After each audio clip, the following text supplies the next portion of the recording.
First though, after keeping fairly quiet on the issue of housing affordability during the election campaign, the government has embraced the challenge with some vigour this week. Federal Treasurer Scott Morrison has called on the states and territories to relax land planning regulations to increase supply. Today, the New South Wales Finance Minister, Dominic Perrottet, had another suggestion to encourage more activity in the property market, replacing stamp duty with broader-based land taxes. His boss, Premier Mike Baird, was quick to hose down the idea, but Scott Morrison praised it for at least opening up a dialogue about how to solve the housing problem. Well, I welcome the fact that in New South Wales they're looking at issues which would rebalance their tax base, which in their view believe would improve housing affordability in that state. I mean, that's the sort of discussion I was hoping to initiate with my speech earlier this week.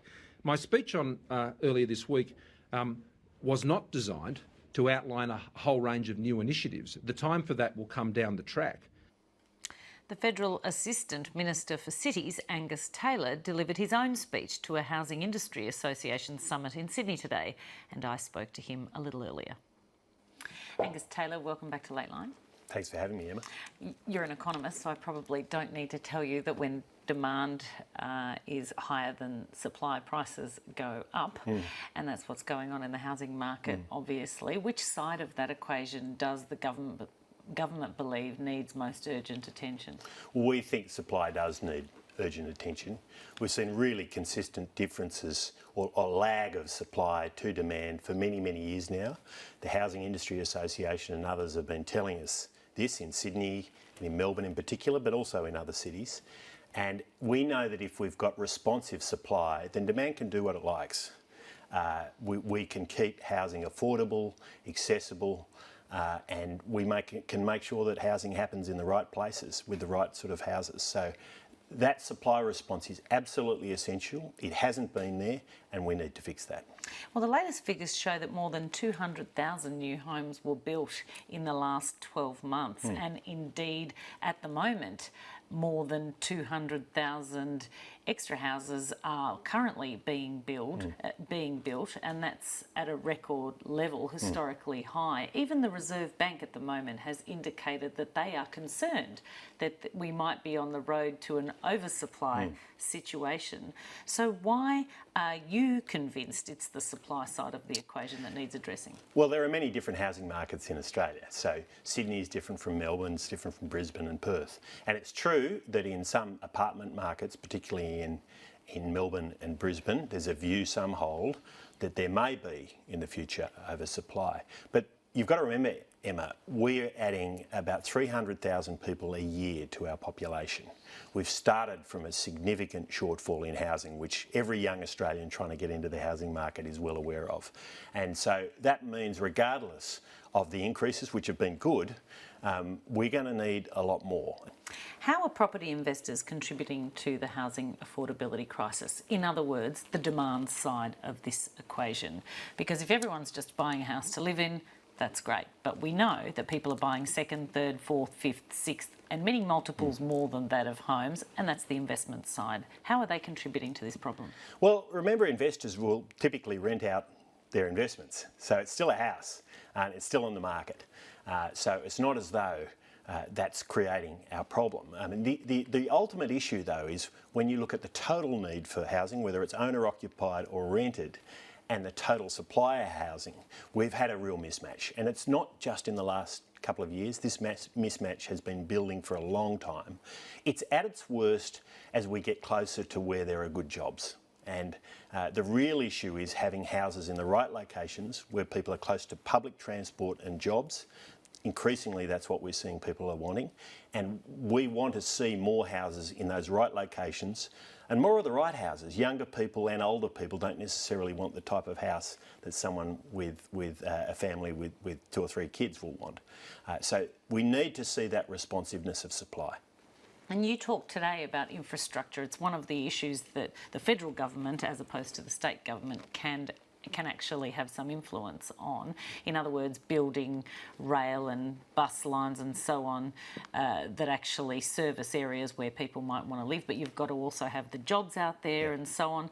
This would seem to indicate a fairly big investment would need to be on the cards from the federal government? Well, on the job side, if you look at Western Sydney, to use that example, we are making very big investments, not just in the road network out there, about a $4 billion package, but of course in the airport, Western Sydney Airport, which will be a multi-billion-dollar investment and a major new job zone for the outer west.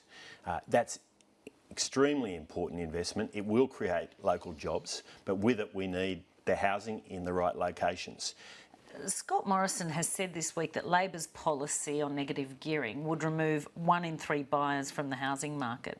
Isn't that a telling indictment of just how first home buyers have been squeezed out by investors? Well, remember, an investor will still typically rent that place out. But if they're not renting it out, pardon the interruption, then that renter presumably might have the opportunity to buy it. Well, but typically they are renting it out, so the supply is there.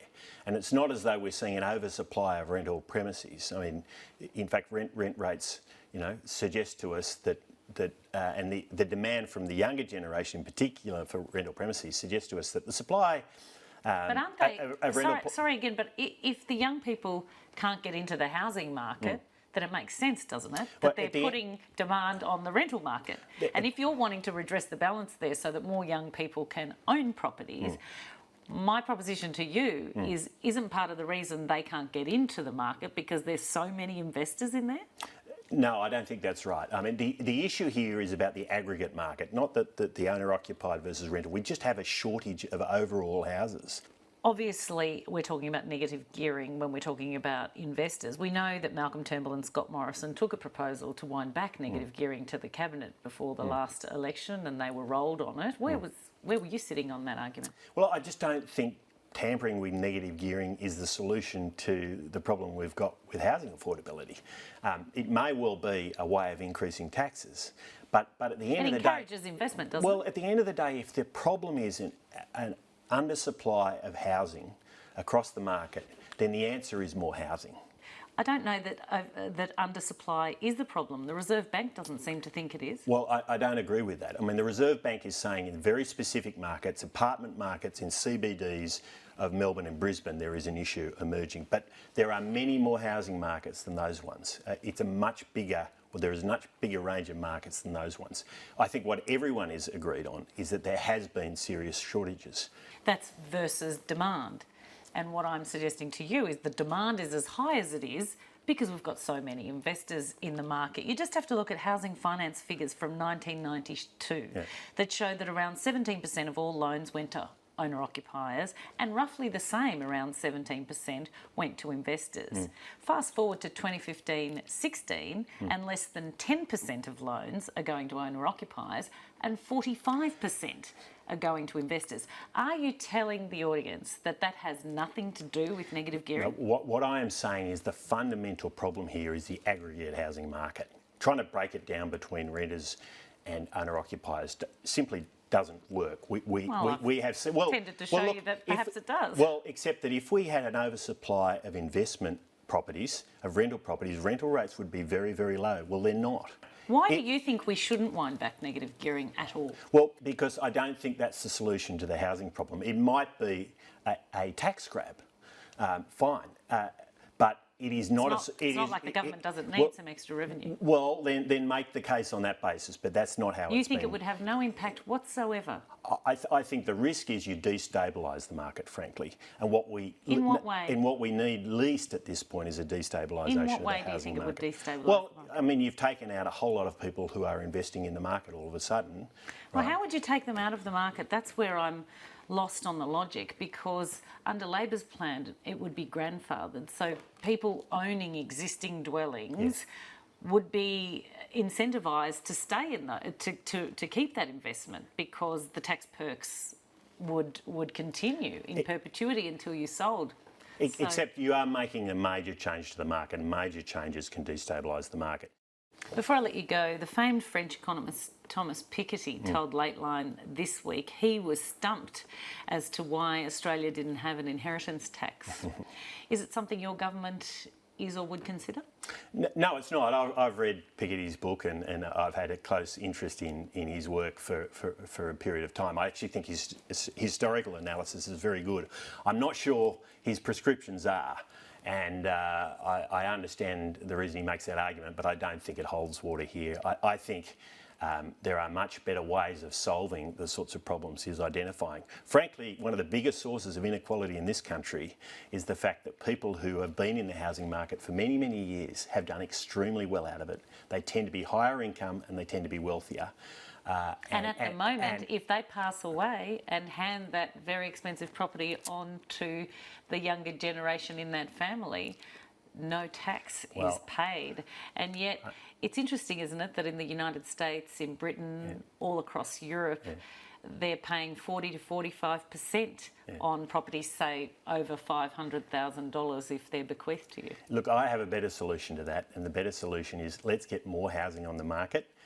That will prevent excessive capital gains to the people who are already wealthy, and we'll have a fairer country. Angus Taylor, thanks very much for your time. Thanks, Emma.